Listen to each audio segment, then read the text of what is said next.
प्रिय छात्रों, आप सभी का थर्ड ईयर से में वापस स्वागत है। ठीक है, मैं आपको स्टील ड्राइंग पढ़ा रहा था।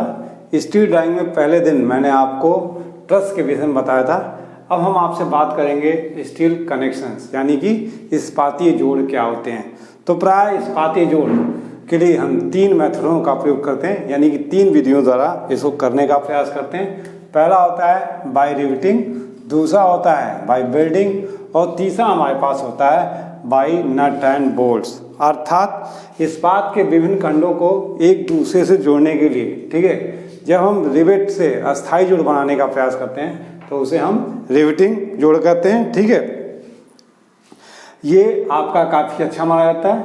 दूसरा आपके पास होता है बेल्डिंग। इसमें इस्पात के 2 खंडों को बेल्ड करके जोड़ने का प्रयास किया जाता है। ठीक है, जोड़ में प्रयास ये किया जाता है बेल्डिंग जोड़ में कि मान लीजिए आपके पास कोई 2 सेक्शन आप बेल्ट करने का प्रयास कर रहे हैं इस तरह से। ठीक है, ये आप बेल्ट कर रहे हैं, ये बेल्ट कर रहे हैं, तो जो लाइन आपकी होनी चाहिए, ठीक है, ये लाइन और इनकी सीजी एक ही लाइन में आपकी आनी चाहिए, तब ये जोड़ आपके काफ़ी मजबूत होते हैं।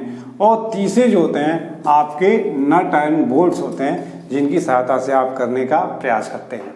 अब हम आते हैं design of rivets joints for designing of rivet joints for structural connection, यानी कि इस्पात की जो कनेक्शंस हैं, बहुत सारे कनेक्शंस हैं आपके पास, जिनको आप जोड़ने के लिए विभिन्न तरीके से करने का प्रयास करते हैं। तो सबसे पहले हम जो रिवेट लेते हैं, रिवेट अलग अलग व्यास के होते हैं। ठीक है, तो अगर वो रिवेट आपके 25 mm व्यास तक के हैं तो छिद्र का व्यास, मान लीजिए रिवेट का व्यास आपका ये 25 mm है। ठीक है, तो इसके लिए जो छिद्र आप बनाएंगे वो 25 mm प्लस 1.5 mm, अर्थात ये आपके पास हो जाएगा 26.5 mm, यानी कि जो ये होल बनाएंगे रिवेट के लिए, ठीक है, वो होल आपका होगा 26.5 mm का। इसी प्रकार अगर रिवेट का व्यास आपका 25 mm से अधिक है तो उस समय रिवेट के व्यास में आप 2 mm और जोड़ देते हैं। उदाहरण के लिए जैसे आपका ये 28 mm का है, ये रिवेट अगर आपके पास ये 28 mm का है, ठीक है, तो इसके लिए जो आप होल बनाएंगे वो 28 प्लस 2 यानी कि 30 mm, यानी कि ये जो आपका होगा ये 30 mm का आपके पास होगा। जैसे यहाँ पे ये आपका 26.5 mm का आपके पास होगा। डाया ऑफ रिवेट्स आप 2 तरीके से निकाल सकते हैं। एक फार्मूला आपके पास होता है D = 6√T, यानी कि D डाया ऑफ रिवेट्स है इन mm में। जब आप रिवेट्स को का डाया mm में लेते हैं तो उस समय आपका फार्मूला ये होता है, लेकिन जब डाया का मान आप सेंटीमीटर में लेते हैं तो वो 1.9T होता है। T thickness of plate which is less in 2 in mm। अगर आप पहले फार्मूले ले जाते हैं D = 600T के लिए, तो वहाँ सभी mm है। जैसे मान लीजिए आपने 2 प्लेटें ली, एक प्लेट आपकी 10 mm है, ठीक है, और दूसरी प्लेट आपकी मान लीजिए 20 mm है। ठीक है, तो दोनों में कौन सी प्लेट लेस थिकनेस की है? ये है, तो यहाँ पे 10 mm आप लेके इसको, यानी कि T का मान आप 10 mm लेंगे। अगर आप सेंटीमीटर में जाने का प्रयास करते हैं तो D का मान डाया जो होगा वो रिवेट में, जैसे 25 mm कह रहे हैं तो वो 2.5 सेंटीमीटर का हो जाएगा। प्लेट की जो थिकनेस होगी, ठीक है, यहाँ पे 10 mm हो रही थी, तो अगर इसी को यहाँ पे उदाहरण के रूप में लें तो यहाँ पे ये 10 सेंटीमीटर ये हो गए, T का मान यहाँ पे 1 सेंटीमीटर लिया जाएगा। क्लियर हो गया? ये चीज़ आपको क्लियर होगी कि जो 2 प्लेटों को एक दूसरे से रिवेट किया जा रहा है, ठीक है, यानी कि एक प्लेट ऐसे लागे, एक प्लेट ऐसे लागे, तो दोनों में जो सबसे कम प्लेट मोटाई की प्लेट है उस T को हम लेने का प्रयास करते हैं। अब हम आते हैं इसके बाद से पिच ऑफ रिवेट। ये पिच ऑफ रिवेट क्या होता है? ये 2 रिवेट्स, ठीक है, के मध्य से मध्य की दूरी आपकी पिच, यानी कि रिवेट्स का अंतराल कहलाती है। क्लियर हो गया? ये पिच क्या होता है? ये 2 रिवेट्स के सेंटर से सेंटर के बीच की दूरी को हम पिच यानी कि मध्य अंतराल कहते हैं। ठीक है, अब इसके बाद से ये C/C निकालने के लिए आपके पास फार्मूला है, ठीक है। 3 times rivet dia are not less than 8, ठीक है। यानी कि अगर 2 रिवेट्स अगर आप ले रहे हैं, मान लीजिए ये रिवेट्स ले रहे हैं, एक रिवेट्स ये ले रहे हैं, ठीक है। मान लीजिए ये आपका 20 mm का, ये आपका 20 mm डाया का रिवेट है, ठीक है।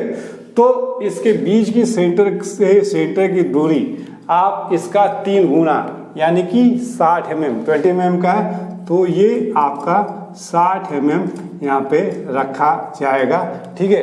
इससे कम नहीं होगा, ठीक है। अब इसके बाद से मैक्सिमम अगर किया जाए, ये तो एक नॉर्मल था आपके पास, अगर हम मैक्सिमम की बात करें कि मैक्सिमम कितना होना चाहिए, तो मैक्सिमम के लिए आपके पास, ठीक है, जोड़ की जो सबसे बाहरी प्लेट की मोटाई होगी, ठीक है। जैसे 2 प्लेट आपने लगाया तो इसमें मान लीजिए आप इससे करते चले जा रहे हैं, ठीक है। ये रिवेट आप करते चले जा रहे हैं इससे, ठीक है। यहाँ पे जो सबसे बाहरी प्लेट होगी उसकी जो मोटाई होगी उस तनन में, ठीक है, तनन में यानी कि टेंसाइल सदस्य के रूप में जब हम लेंगे तो उसका 10 गुना लेंगे जो बाहरी प्लेट की मोटाई होगी या 20 सेंटीमीटर, ठीक है। या तो इसकी जो मोटाई है उसका 10 गुना ले लें या 20 सेंटीमीटर जो कम होगी, ठीक है, वो लेंगे। जैसे मान लीजिए ये प्लेट की मोटाई आपके पास आ गई, आपके पास 25, ठीक है, सेंटीमीटर। तो ये 25 सेंटीमीटर अगर ना लीजिए, ठीक है, या हाँ ठीक है, आप 25 mm मान लीजिए, 25 सेंटीमीटर हो जाएगा, 25 mm लीजिए तो 25 mm का 10 गुना कितना हो जाएगा, 250 mm, ठीक है। तो ये आपके पास हो जाएगा 25 सेंटीमीटर, ठीक है। और कह रहे आर 20 सेंटीमीटर, ठीक है। तो अब यहाँ पे हम क्या करेंगे, जो सबसे कम है तो यहाँ 20 सेंटीमीटर आपका कम मिल रहा है तो वो हम 20 सेंटीमीटर मैक्सिमम वैल्यू रखेंगे, यानी कि इसके अंतराल को मैक्सिमम अंतराल जो हम लेने का प्रयास करेंगे, ये तनन मेंबर के रूप में होगा।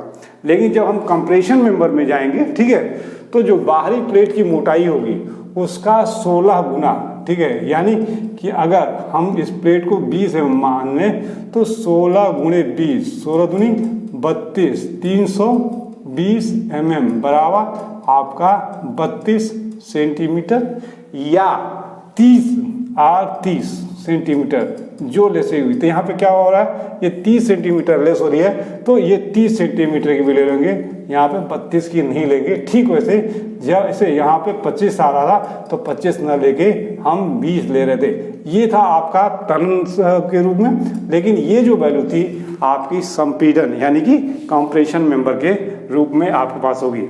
मार्जिन ऑफ रिवेट्स, ठीक है, यानी कि ये मार्जिन ऑफ रिवेट्स आपके पास क्या होता है। तो ये जो फिगर मैंने आपके सामने बनाया हुआ है, ठीक है, इस फिगर में मैंने आपको दिखाया हुआ है कि ये मार्जिन ऑफ रिवेट क्या होती है। ठीक है, ये मार्जिन ऑफ रिवेट के लिए ये जो आपका प्लेट है, ठीक है, इस प्लेट का ये बाहरी हिस्सा है, यहाँ पे आपका ये रिवेट पड़ा हुआ है, इसी प्रकार ये रिवेट इधर पड़ा हुआ है। तो इस किनारे से रिवेट के बाहरी किनारे के बीच की दूरी या इस किनारे से रिवेट के बाहरी किनारे के बीच की जो दूरी है ये आपकी मार्जिन कहलाती है। ठीक है, ये दूरी आपको छोड़ना होता है। ठीक है, ये आपको मार्जिन कहलाती है। अब इसके बाद से आपके पास आता है, ठीक है, कि ये जो आपके कनेक्शंस है, स्टील कनेक्शंस, ये कितने प्रकार के आपके पास होते हैं। ठीक है, अब इसके बाद से आपके पास आता है, ठीक है, कि रिवेट के मध्य आप पिच का वो अंतराल क्या देने का प्रयास करेंगे। तो रिवेट के पिच का अंतराल, ठीक है, यहाँ पे हम मार्जिन ऑफ रिवेट की बात कर लिए। अब मार्जिन ऑफ रिवेट के बाद अब हम बात कर रहे हैं आपसे, ठीक है, कि रिवेट के मध्य में पिच क्या आप देने का प्रयास करेंगे। पिच ऑफ रिवेट मैंने आपको बताया था, ठीक है, कैसे आप देते हैं। अब यहाँ पे होता क्या है कि ये जो पिच है, पहला आपको क्या करना है, ठीक है, सॉरी ये अभी मैंने आपको कंप्लीट बता दिया। 3 चीज़ें मैंने आपको बताई थी। एक कि पिच से सेंटर के बीच की दूरी रिवेट के व्यास का 3 गुना लेते हैं, उससे कम नहीं लेते हैं। दूसरा मैंने कहा कि आपको जो 2 प्लेटें लगाई जा रही हैं उसमें जो सबसे बाहरी प्लेट जो सबसे कम मोटाई की होगी, ठीक है, बाहर की प्लेट की जो मोटाई होगी उसका 10 गुना या 20 सेंटीमीटर जो कम होगा वो तनन के मामले में लेंगे। इसी प्रकार जब संपीड़न सदस्य के रूप में बाहरी प्लेट की जो मोटाई होगी उसका 16 गुना या 30 सेंटीमीटर जो अधिक कम होगी उसको लेने का प्रयास करेंगे। और इसके बाद आपके पास आता है मार्जिन, ठीक है, ये मार्जिन आपको मैंने क्लियर कर दिया। अब इसके बाद से आता है आपके पास कनेक्शंस कैसे होते हैं, ठीक है। तो कनेक्शन जो होते हैं स्टील कनेक्शन, ये आपके पास कई तरीके से होते हैं। अगर हम बात करें, ठीक है, कि कितने तरीके के कनेक्शन हम करने का प्रयास करते हैं, तो सबसे पहले हमारे पास आता है स्लैब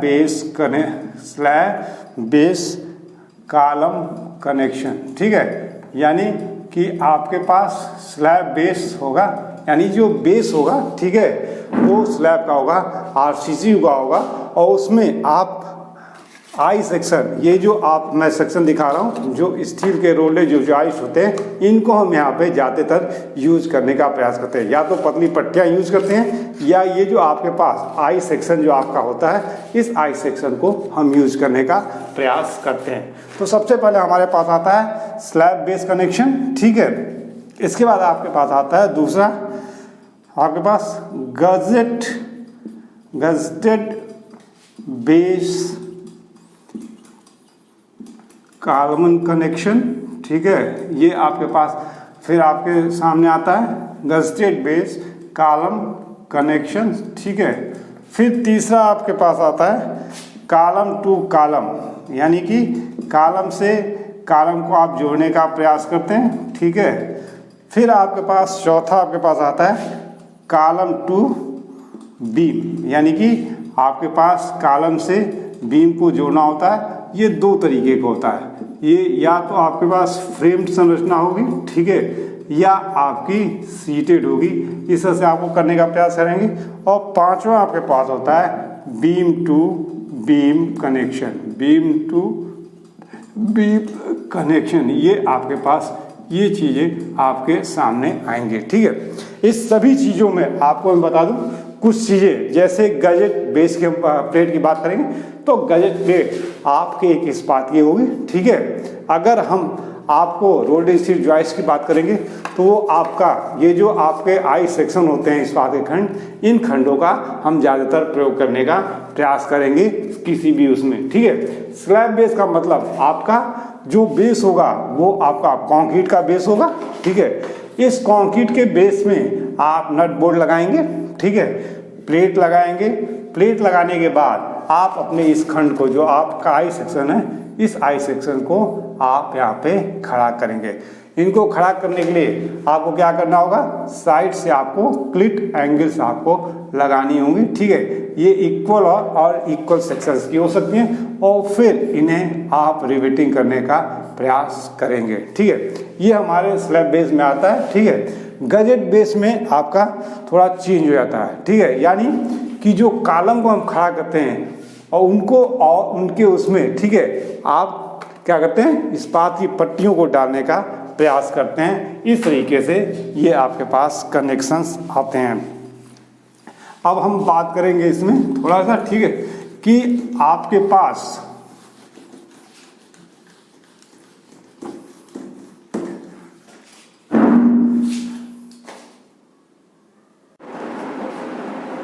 अब पुनः मैं आपको कुछ जो बता रहा था उसमें मैं बता दूं कुछ आपको। Rivets pitch and edge distances, ये आपके पास है नॉमिनल डाया ऑफ रिवेट्स। अगर 12 mm, 14 mm, 16 mm, 18, 20, 22 या 24, ये क्या मैंने आपको बताया था कि अगर ये 25 mm तक हैं तो आपका जो रिवेट्स होगा, हाँ, वो क्या होगा आपका 25 प्लस 1.5। तो आपने देखा होगा 12 में 1.5 आपने जोड़ा, ठीक है, तो आपको ग्रॉस डाया मिल गया, यानी कि रिवेट का। ये क्लियर हो गया, आपका रिवेट ये है और इसका छिद्र आपका ग्रॉस डाया बताएगा, ठीक है। जैसे ये 25 के ऊपर गया तो उसमें मैंने कहा था कि आपको 2 जोड़ना होगा, तो 27 प्लस 2 30 प्लस 2, ठीक है। एज डिस्टेंस आपको 2 तरीके से आएंगी, ठीक है।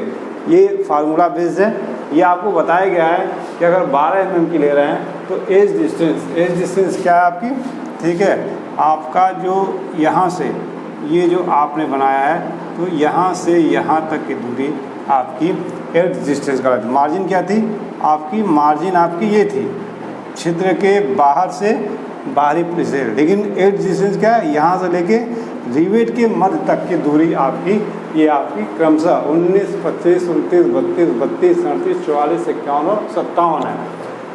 अगर ये रोल्डेड है या प्लेन एज है, ये क्या था आपका रफ एज था। जब आपका प्लेन होगा या रोल्डेड होगा तो आप 17, 22, 25, 29, 32, 37, 44 और 51 का लेने का प्रयास करेंगे। पिच मिनिमम मैंने आपको इसके पहले बताया था कि 3 times dia of rivet, pitch जो डालेंगे वो 3 टाइम्स आप डाया ऑफ रिवेट्स लेते हैं, ठीक है।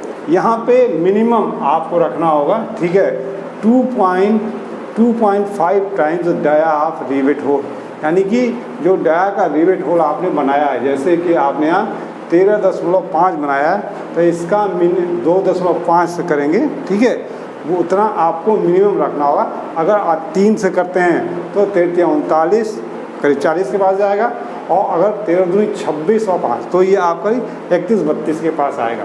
अब पिच मैक्सिमम कितना होना चाहिए, अगर 5 इन टेंशन मेंबर है तो 16 टाइम्स आर, ठीक है, ये टी जो टाइम्स का मतलब टी दिया गया गुना आपको टी, यानी कि जो बाहरी प्लेट का मैं जिक्र करता, ठीक है, उसकी मोटाई या 200 mm जो आपकी अधिक होगी वो आप लेने का प्रयास करते हैं, ठीक है। ये टेंशन मेंबर में, ये आपका कंप्रेशन मेंबर में मैंने वहाँ पे आपको बताया था, ठीक है, कि आपको अधिकतम जोड़ की बाहरी प्लेट का 16 गुना या 30 सेंटीमीटर जो कम होगा वो सदस्य है। लेकिन जब यहाँ पे हम कंप्रेशन मेंबर के रूप में जाते हैं तो वहाँ पे ये 12 गुना मोटाई का या 200 mm जो होता है वो लेने का प्रयास करते हैं। Rivets in connection plate 32T या 300 mm जो लेस होगी, जो थिकनेस प्लेट होगी आपकी, थिकेस्ट प्लेट आउटसाइड में, ठीक है, उसकी मोटाई इंटू 32 या 300 mm जो आपके पास आएगा उसको आप लेके करने का प्रयास करेंगे, ठीक है। अगले जो मैं कनेक्शन की बात करता, ये सभी कनेक्शंस मैं आपको अब अगले क्लास में बताऊंगा। प्यारे बच्चों, मैं आज आपको स्टील ड्राइंग के विषय में बताने वाला था, जिसमें आपके पास है स्लैब बेस कॉलम कनेक्शन। ये आपके पास प्रॉब्लम है जिसमें आपको प्लान, एलिवेशन और साइड एलिवेशन दिखाना है। एक स्लैब बेस स्टैंचियंस जो आपका इस्पात का जो कॉलम होता है, आई जो सेक्शन होता है, ये आपका आई सेक्शन होता है, ठीक है। इस आई सेक्शन को हम कॉलम कहते हैं और इसकी सहायता से हम ये बनाने का प्रयास करते हैं। स्लैब बेस का मतलब हुआ, ठीक है, कि आपको कुछ यहाँ चीज़ें दी हुई हैं, जैसे आपको फाउंडेशन कंक्रीट है, उसके ऊपर आपको बनाना है, जिस पे आपको स्लैब बेस का साइज़ दिया गया है, इस साइज़ को उसके ऊपर रखना है। और उसके ऊपर रखने के बाद ये आपका मान लीजिए कंक्रीट का ये ब्लॉक हो गया, ठीक है। इस ब्लॉक के ऊपर आपको ये बेस प्लेट लगानी है। इस बेस प्लेट के ऊपर आपको अपने कॉलम को खड़ा करना है, ठीक है। इस कॉलम को खड़ा करने के लिए आपके पास, मैंने कहा कि ये जो आपके पास सेक्शन दिख रहा है, ये आपका फ्लैंज होता है और ये बीच वाला पोर्शन आपका ये बेब होता है, ठीक है। तो यहाँ पे आपको फ्लैंज एंगल और बेब एंगल, ये फ्लैंज एंगल और बेब एंगल क्या है, ये आपके इस तरह के सेक्शन होते हैं, ठीक है, जिनकी सहायता से आप अपने स्टैंचियन से यानी कि इस्पात के इस खंड को आप आधारित करने का प्रयास करते हैं, ठीक है। जब ये फ्लैंज की बात करेगा तो यहाँ पे टिकाया जाएगा, और जब बेब की बात करेगा तो यहाँ पे टिकाया जाएगा। ये 100 × 100 का मतलब हुआ कि ये 100 फीट आपका 100 mm लंबा है और ये आपका 100 mm चौड़ा है, यानी कि इक्वल एंगल है, ठीक है। और 10 mm का मतलब हुआ कि ये आपका 10 mm थिक है, और 250 mm लॉन्ग का मतलब हुआ, ठीक है, कि आपका ये ऐसे बढ़ता चला जा रहा है सेक्शन, ठीक है। इस तरह से ये आपका सेक्शन बढ़ा हुआ है, तो ये आपका, ठीक है, ये जो पोर्शन है ये आपका, ठीक है, आपका 250 आपके पास है, ठीक है। इस तरह से ये करने का प्रयास करते हैं। इसके लिए आप करते क्या हैं, मैंने सबसे पहले कहा कि आपको कंक्रीट का ब्लॉक बनाना होगा। ब्लॉक के ऊपर आपको स्लैब बेस ये डालना होगा। इसके ऊपर आपको क्या करना है, इस कॉलम को खड़ा करना है। कॉलम को खड़ा करने के लिए फ्लैंज एंगल की बात कर रहा है, तो ये फ्लैंज है, तो यहाँ पे ये फ्लैंज एंगल आपका ऐसे लगेगा इस प्लेट के ऊपर, ठीक है। ऐसे ये आपका इधर लगेगा और ये होगा, यानी कि ये आपका 100 होगा, ठीक है। और यहाँ से लेके यहाँ तक ये आपका 100 होगा। क्लियर हो गया, ठीक है। इसको आप क्लिट की सहायता से, ठीक है, यानी कि रिवेट की सहायता से आप इसको ऐसे जोड़ देते हैं, ठीक है। क्लियर हो गया। यहाँ पे ये जो आपका प्लेट है, आप देखे होंगे इस बेस के ऊपर आपको प्लेट डालना है। तो प्लेट को ये आधारित करने के लिए आपको क्या कर रहा है, एंकर बोल्ट दे रहा है, फाउंडेशन बोल्ट 18 mm का। तो इस प्लेट को आपको, जो प्लेट है, इस प्लेट को आपको इसके अंदर डाल देना है। ये आपको एलिवेशन में आपके सामने आएगा। अर्थात अब हम इसकी ड्राइंग बनाने का प्रयास कर रहे हैं आपके सामने। कैसे बनेगा, सबसे पहले आप एलिवेशन में आइए, ठीक है। आप प्लान से भी शुरू कर सकते हैं, एलिवेशन से भी शुरू कर सकते हैं। आपका कंक्रीट ब्लॉक फाउंडेशन जो है वो आपका 900 बाई 600 बाई 400, यानी कि आपके पास ये 900 का है, ठीक है, और ये आपका 400 है, ठीक है। ये आप ध्यान दीजिए, ये आपका क्या है, ये 900 है, ठीक है, 900 mm का है। और 700, ये 600 जो है वो 600, यानी कि आपका जो ये बेस है इस तरह से, ये आपका 900 है और ये आपका 600 है, और 400 इसकी आपकी मोटाई यानी कि थिकनेस है। ये आपके पास 400 आपके सामने आ गया, ठीक है। ये आपने कंक्रीट ब्लॉक बनाया, ठीक है। यहाँ पे आपने ये कंक्रीट ब्लॉक यहाँ पे दिखाने का आपने प्रयास किया। ये आपके पास है फ्रंट एलिवेशन जो मैं आपको बना रहा हूँ, ठीक है। ये फ्रंट एलिवेशन आपके सामने ये हो जा रहा है, ठीक है। अब इसके बाद से आपके पास, ठीक है, करना क्या होगा, अब यहाँ पे दे रहा है स्लैब बेस, ठीक है। तो आपको स्लैब बेस ये डालना है। ये आपके पास हो गया स्लैब बेस, ठीक है। ये स्लैब बेस कितने का है आपका, 700 × 400, यानी कि ये जो आपके पास है ये आपके पास 700 है, और ठीक है, और जो आपका 400 है वो आपका चौड़ाई में, यानी कि ये जो प्लेट है, ठीक है, ये आपकी ये 700 है, ठीक है, ये आपका 400 है, और ये 18 mm थिक है, यानी कि ये जो थिकनेस है इसकी, ठीक है, ये आपकी 18 mm आपकी थिक है। ये क्या आपके पास है, ये स्लैब बेस आपके पास है, ठीक है, जो आपके पास है 700 × 400 × आपके पास, ठीक है, 18 mm थिक, ये आपके पास है, ठीक है। ये आपके पास सीसी ब्लॉक है, ठीक है, जो आपके पास क्या है 900 × आपका 600 × 400 mm का, ये आपके पास कंक्रीट ब्लॉक है जिसको आपने बना लिया, ठीक है। अब बनाने के बाद अब इस पे आपको कॉलम खड़ा करना है, ठीक है। तो ये आपने कॉलम खड़ा किया, मान लीजिए ये आपके पास ये आपका कॉलम हो गया, ठीक है। अब यहाँ पे दिया है कि 4 नंबर बोल्ट हैं 18 mm के, ईच कॉर्नर है फाउंडेशन बोल्ट के, ठीक है। यानी कि यहाँ पे आपने क्या किया है, इस प्लेट को आपने इस फाउंडेशन बोल्ट की सहायता से आपने इसको यहाँ पे कर दिया है, यानी कि ये आपके पास क्या है, फाउंडेशन बोल्ट्स हैं, ठीक है, फाउंडेशन बोल्ट 4 नंबर 18 mm दया के, ठीक हो गया। आपने ये कर लिया।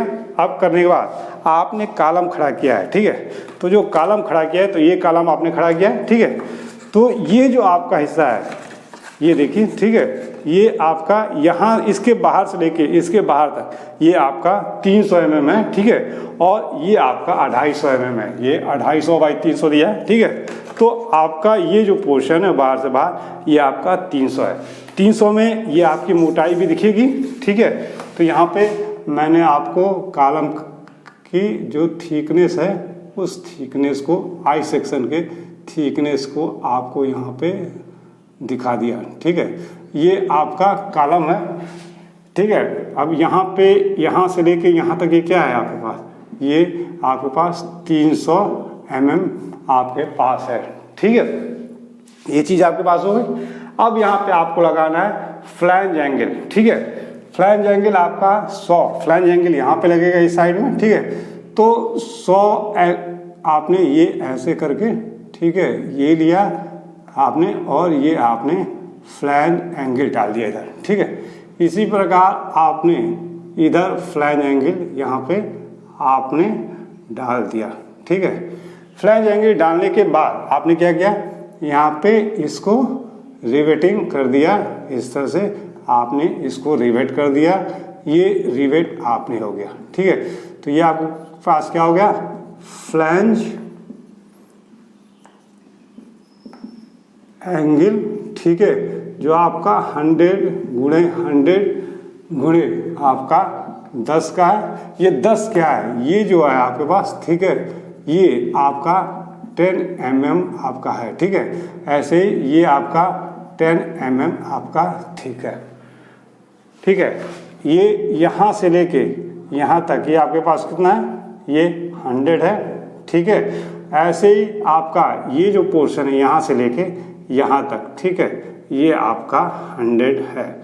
ये क्लियर हो गया आपके पास। ठीक है, अब यहाँ पे वेव एंगल आपको लगाया गया है। ठीक है, वेव एंगल अब जैसे आपके पास ये आपने लगाया हुआ है। ठीक है, अब इसमें आपको लगाना है, ठीक है, इस बेस के नीचे, मान लीजिए ये बेस है, तो आपको अब ऐसे ये एंगल ऐसे लगा हुआ होगा।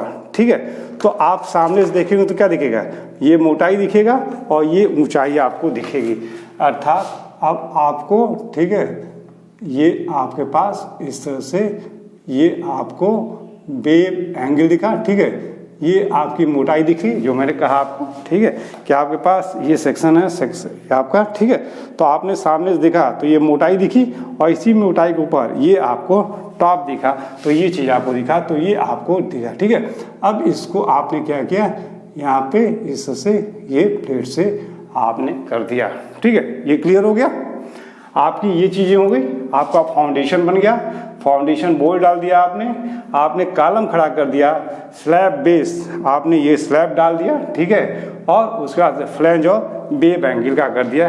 ये आपका फ्रंट एलिवेशन आपके सामने आपके आ गया। ठीक है, यहाँ पे ये देखिए, ये यहाँ पे आपको ये दिखेगा नहीं। ठीक है, यहाँ पे ये कहाँ दिखेगा, यहाँ पे ये दिखेगा। ठीक है, क्योंकि आप सामने से देख रहे हैं ना, आपको जब ऐसे देख रहे हैं इस चीज़ को, तो आपको जो आपने ऐसे लगाया हुआ है। ठीक है, तो अगर टॉप से देखते तो यहाँ पे आपको रिवेट दिखता, साइड से देख रहे हैं तो साइड से ही आपको रिवेट यहाँ पे दिख रहा है, ये आपने रिवेट दिखा दिया। ठीक है, अब इसके बाद से आप यहाँ पे इसको कट मार के कर देते हैं। ये जो आपका थिकनेस है, ठीक है, ये आपको दिया नहीं गया है, तो आप यहाँ पे इस पे नहीं लेंगे। अब इसके बाद से आप प्लान के रूप में आइए, तो आपको प्लान के रूप में कुछ नहीं करना है। ठीक है, सीधे इसको आप ऊपर की तरफ प्रोजेक्ट कर दीजिए। प्रोजेक्ट करने के बाद आप, ठीक है, 900 तो आपके पास है ही है। 900 के बाद आपके पास क्या चौड़ाई क्या है, आपके पास ये 900 बाई 600 है, तो ये आपका हो जाएगा 600 mm। ठीक है, ये मैं आपका प्लान बना रहा हूँ। ठीक है, और ये आपके पास हो जाएगा 900 mm, ये आपके सामने आ जाएगा। ठीक है, ये यहाँ से यहाँ तक आपके पास आ गया। ठीक है, इसको आप डिलीट मारिएगा। ठीक है, इस तरह से ये चीज़ अब आपके सामने आ गई। ठीक है, अब आपको क्या करना है, इन सभी को आपको प्रोजेक्ट कर देना है। यानी कि अगर आप यहाँ से इसको प्रोजेक्ट करें, ठीक है, इस बेस प्लेट को यहाँ से और यहाँ से प्लेट को करें, तो ये आपके पास बेस प्लेट हो रही है। ठीक है, ये आपके पास क्या है, कंक्रीट ब्लॉक है जो दिख रहा है आपको ऊपर से। ठीक है, और ये आपका बेस प्लेट है जो आपके पास दिख रहा है। ये बेस प्लेट आपके पास है। ठीक है, 700 बाई 400 का। ठीक है, ये आपका 400 है। ठीक है, ये आपने 700 बाई 400 का आपने दिखा दिया और 18 mm थिक आप यहाँ पे ऑलरेडी इसको दिखा रहे हैं। ठीक है, अब इसके बाद से अब आपको क्या करना है, ठीक है, कि ये चीज़ जो आप यहाँ पे कॉलम को ले जाइए। ठीक है, इसको आप प्रोजेक्ट कीजिए आगे ऊपर की तरफ। ठीक है, ये आपके पास ये आ जाएगा, ये आपके पास ये आ जाएगा। ठीक है, और ये आपका, ठीक है, इस तरह से ये कॉलम आपके सामने आ जाएगा जब आप टॉप से देखने का प्रयास करेंगे। ठीक है, ये आपका सेक्शन हो गया। अब इसके बाद से आपको क्या दिखेगा, ये आपके सामने दिख रहा है क्या, आपको पतली सी पट्टी दिख रही है, यानी कि ये आपके पास इधर दिखेगा। ठीक है, यहाँ से ये इसको आपने प्रोजेक्ट किया। ठीक है, तो ये लाइन मिल गई और इसको आपने प्रोजेक्ट किया तो आपको ये लाइन आपको मिल गई। ठीक है, ये कॉलम की मोटाई है ये, और इसके बाद से ये जो है आपकी ये मोटाई है जो इस लाइन को दिखाई दे, और ये आपकी लास्ट लाइन वाली आपकी ये मोटाई है। ठीक है, इसी प्रकार से आप इधर जाएंगे। ठीक है, तो आपके सामने, ठीक है, ये हो जाएगा ये आपका, और ये चीज़ आपके सामने दिख जाएगी। ठीक है, और यहाँ पे जो कि आपने रिवेट दिया है ऊपर से आप देख रहे हैं। ठीक है, तो ऊपर से देखने पे आपको क्या करेगा, यहाँ पे ये रिवेट आपको दिखेंगे, ये फ्लैंज वाले। ठीक है, ये चीज़ आपको हो गई। अब इसके बाद से आपके ये यहाँ पे बोर्ड लगाए गए हैं। ठीक है, ये देखिए ये 4 बोर्ड लगाए गए हैं, तो ये 4 बोर्ड आपके यहाँ पे दिख जाएंगे टॉप से देखने पे। ठीक है, अब आपको ये देखना है कि जो वेब में आपने लगाया हुआ है, तो आपने जब सामने से देखा तो ये दिखा था, तो आप जब टॉप से देखेंगे तो आपको वही 100 आपको लंबा दोनों साइड में दिखेगा। तो आपको ये आपके पास ये जो आपका है, ठीक है, ये आपको 100 आपको, ठीक है, ये आपका 100 है, ये आपका 100 है, और ये बीच वाला क्या है आपका, ठीक है, ये आपको दिया हुआ है वेब एंगल 300 mm लॉन्ग है आपके पास। ठीक है, यानी कि जो पूरा ये आपका सिंबल है इसके अंदर ही आपके पास चिपक रहा है। ठीक है, यहाँ पे जब आप ऊपर से देखते हैं तो क्या दिखेगा आपको, ठीक है, यहाँ पे सामने जब आपने टॉप से देखा तो आपको पहले क्या दिखेगा, इसकी ये मोटाई दिखेगी, और मोटाई के बाद फिर लंबाई दिखेगी, यानी कि आपको यहाँ पे, ठीक है, एक पतली रेखा दिखेगी इस तरह से। ठीक है, और फिर ये चौड़ी, और फिर ये आपका रिवेट आपके पास ये दिखेगा, और इस तरह से आपके पास ये हो जाएगा। तो ये आपके पास क्या हो गया, ठीक है, आपके पास फ्लैंज एंगल, ठीक है, जो आपके पास 100 × 100 × 10, और ये आपके पास 250 mm लॉन्ग आपके पास है, ये दिख गया। ठीक है, ऐसे ही आपका ये जो है आपका क्या है, ये वेव एंगल है। ठीक है, ये एंगल भी कह सकते हैं, क्लिप भी कह सकते हैं, 100 × 100 × 10, और ये 300 mm आपका लॉन्ग है। ठीक है, 300 mm लॉन्ग का मतलब आपका ये इसको भरा हुआ है, जो आपका पोर्शन है उस बीच में आपका पड़ा हुआ है। तो ये आपके पास हो गया, क्या हो गया, ये आपका प्लान हो गया।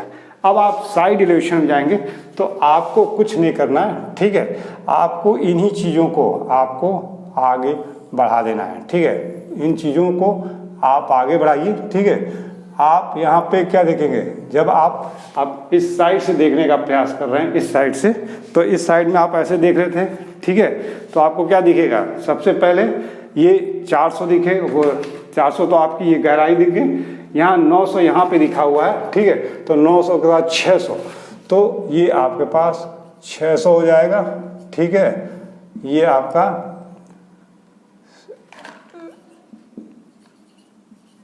साइड एलिवेशन है। ठीक है, ये आपके सामने दिख गया। ठीक है, ये 400 आपके सामने इसकी थिकनेस दिख गई, जो आपका कंक्रीट ब्लॉक है, ये कंक्रीट ब्लॉक की आपकी थिकनेस दिख गई। फिर आपके पास ये आपकी बेस प्लेट दिख गई। ठीक है, जो आपकी बेस प्लेट है। ठीक है, ये आपकी क्या है, 18 mm आपकी थिक है।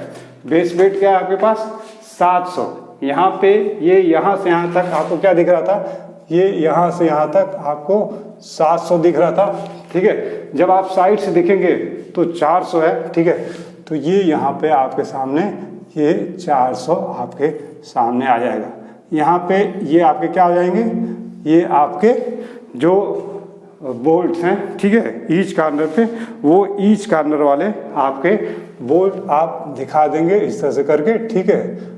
ये आप यहाँ पे भी है इस तरह से आप ये बोल्ट्स यहाँ पे दिखा देंगे।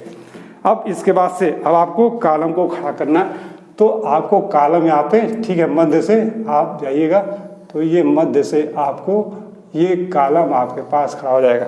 चूँकि आपने ऐसे पहले देखा था, अब आप इधर से देख रहे हैं तो सिर्फ आपको चौड़ाई दिखेगी। इधर से देख रहे थे तो ये मोटाई भी दिख रही थी, इधर से देखने पे आपको क्या दिख रहा है, सिर्फ आपको चौड़ाई दिख रही है। तो ये आपको चौड़ाई आपके सामने दिख गई, ठीक है। अब यहाँ पे चौड़ाई पे आपको क्या दिखेगा, जो आपने फ्लैंज क्लिट लगाया हुआ है, यानी कि ये जो फ्लैंज क्लिट लगाया हुआ है, ये फ्लैंज क्लिट यहाँ तक है ये आपका, ठीक है। तो ये आपका चौड़ाई दिख जाएगा, मतलब जो ऊंचाई है वो ऊंचाई दिख जाएगी आपकी पूरी की पूरी, ठीक है। और नीचे आपको ये मोटाई, कारण क्या है कि आपको इसके पास ऐसे करके आपने ऐसे करके आपने कैसे लगाया होगा, इस तरह से लगाया होगा, ऐसे क्या होगा, ऐसे करके आपकी ऐसे लगी होगी, ठीक है। तो ये आपको मोटाई दिख रही होगी और ये आपको ऊंचाई दिख रही होगी, और इसके बाद से ये आपके रिवेट्स आपको दिख जाएंगे, ठीक है। ये आपके पास हो जाएगा 250 mm का आपके सामने आ जाएगा, ठीक है।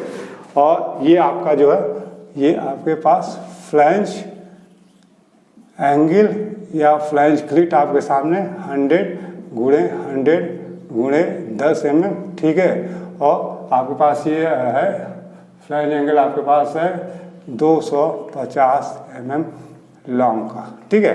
तो ये आपके इस प्रॉब्लम का आपके पास ये सॉल्यूशन था, ये आप इस तरह से ड्राइंग कर देंगे। ये आपका फ्रंट एलिवेशन हो जाएगा, ये आपका प्लान हो जाएगा ऊपर वाला, ठीक है। और ये साइड एलिवेशन आपके सामने आ जाएगा, इस तरह से आप ये कर लेंगे।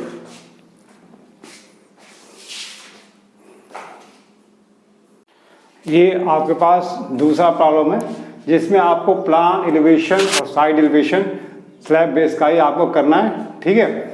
वहाँ पे आपको कुछ ये आंकड़े दिए गए हैं, इन आंकड़ों की सहायता से आपको बनाना है, ठीक है। आपको सबसे पहले क्या करना होगा, आपको फाउंडेशन, आपको एलिवेशन में जाइए, ठीक है। फाउंडेशन आपको दिया हुआ है, फाउंडेशन के लिए आपके पास क्या आंकड़े दिए गए हैं, ये आंकड़े आपके पास क्लियर दिख रहे होंगे, ठीक है। आंकड़े आपके पास दिए गए 1000 × 500, ठीक है। यानी कि ये जो है आपके पास 1000 है, इस 1000 को आपने डाल दिया, ठीक है। 450 थिक है, तो ये जो पोर्शन है आपका ये 450 mm आपके पास ठीक हो गया, ठीक है। इसके बाद से आपको बेस प्लेट लगाना है। बेस प्लेट आपका 700 × 400 का, तो ये आपका यहाँ से लेके ये आपने बेस प्लेट लगाया, ठीक है। ये बेस प्लेट आपके पास, ये बेस प्लेट आपके पास, ठीक है, 700 × 400 × 18, यानी कि ये जो है आपके पास 18 mm आपका थिक है, 18 mm आपके पास ये थिक है, यानी कि आपके पास मोटा है। ये बेस प्लेट हो गया, ये आपका कंक्रीट ब्लॉक हो गया, ठीक है। ये कंक्रीट ब्लॉक आपका 1000 आपके सामने आ गया, ठीक है। यहाँ पे जो बेस प्लेट आपके पास दिया गया है, ठीक है, ये बेस प्लेट आपका कितना है, ये आपके पास 700 है, ये 700 mm आपने दिखा दिया, ठीक है। अब यहाँ पे होल्डिंग डाउन बोल्ट्स हैं, 4 बोल्ट्स हैं, ठीक है। तो इन 4 बोल्ट्स को आपने यहाँ पे दोनों साइड्स में डाल दिया आपने, ये आपने होल्डिंग डाउन बोल्ट्स को आपने दिखा दिया है। अब इसके बाद आपका कॉलम है ISHB 350, ठीक है। यानी कि अब आपने कॉलम यहाँ पे खड़ा किया 350 का, ठीक है। ये 350 बाहर से बाहर का है, तो निश्चित तौर पे ये जो आपके टॉप फ्लैंज और बॉटम फ्लैंज जो होते हैं, इन फ्लैंज की आपकी ये मोटाई होगी, अर्थात यहाँ से यहाँ तक ये आपके पास कितना है, 350 है। ठीक है। अब आइए आपका फ्लैंज ये है, फ्लैंज प्लेट आपका क्या है, अनइक्वल सेक्शन है, यानी कि 100 इंटू 80 इंटू 18 mm।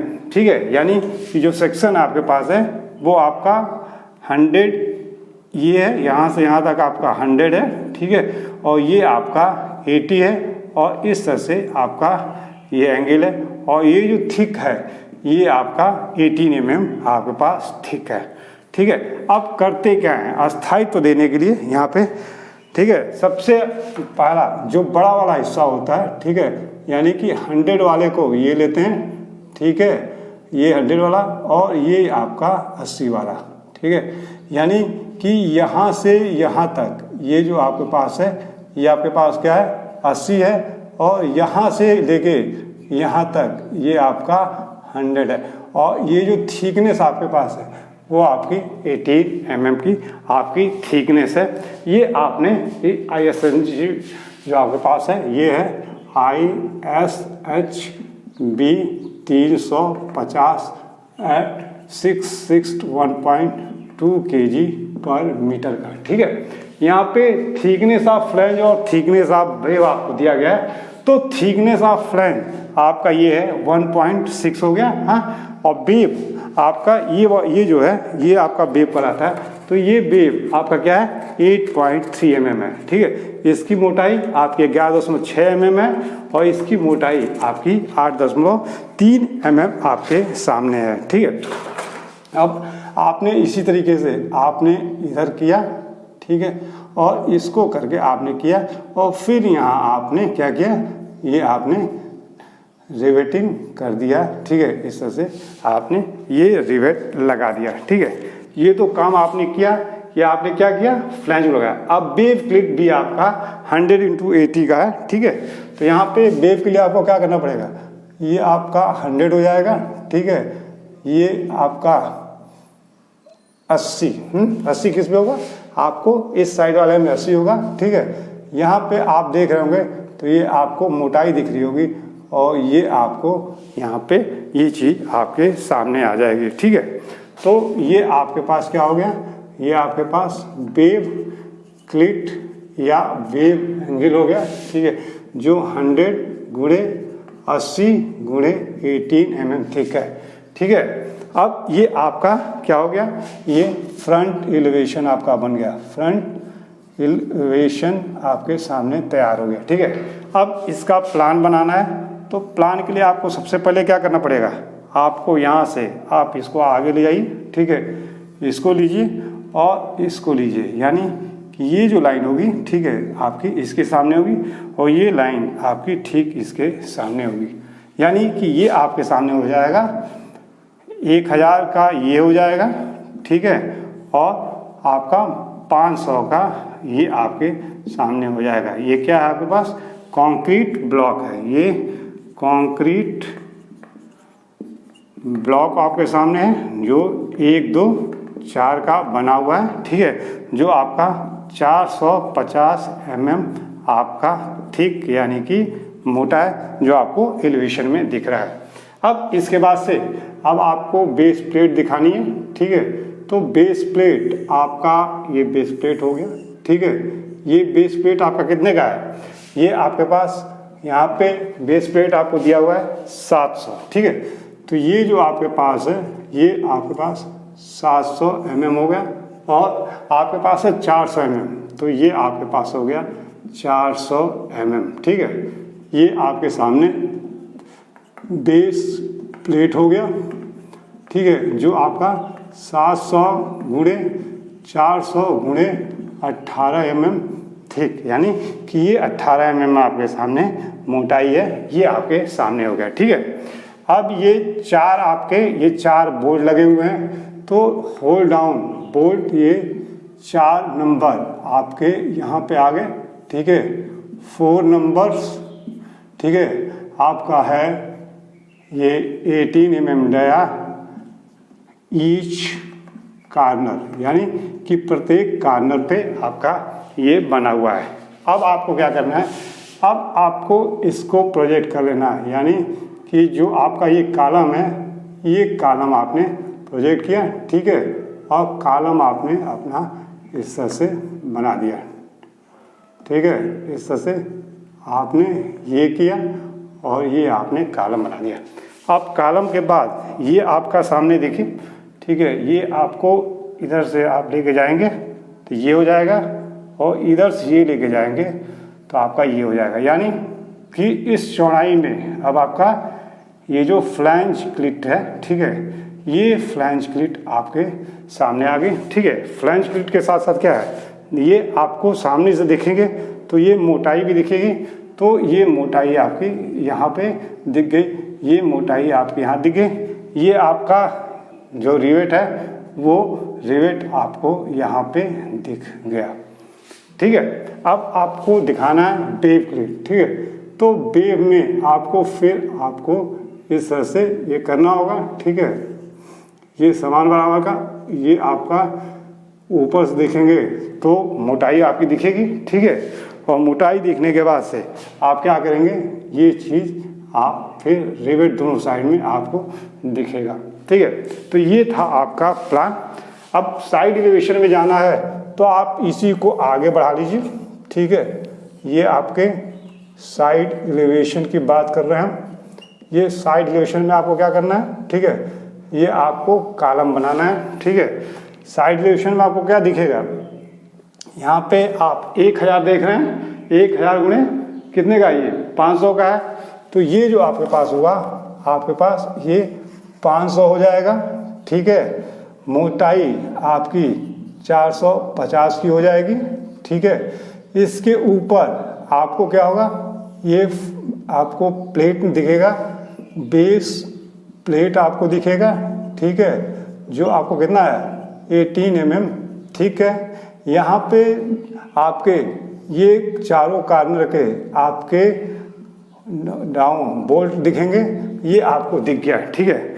दिखने के बाद अब आपको क्या दिखेगा, अब यहाँ पे जैसे आप ऐसे देख रहे थे तो आपको ये मोटाई दिख रही थी, अब आप इधर से देख रहे हैं तो सिर्फ जो चौड़ाई है वो चौड़ाई आपकी कॉलम की दिखेगी, यानी कि ये कॉलम की आपकी चौड़ाई दिख गई, ठीक है। इसमें मोटाई आपको नहीं दिखेगा।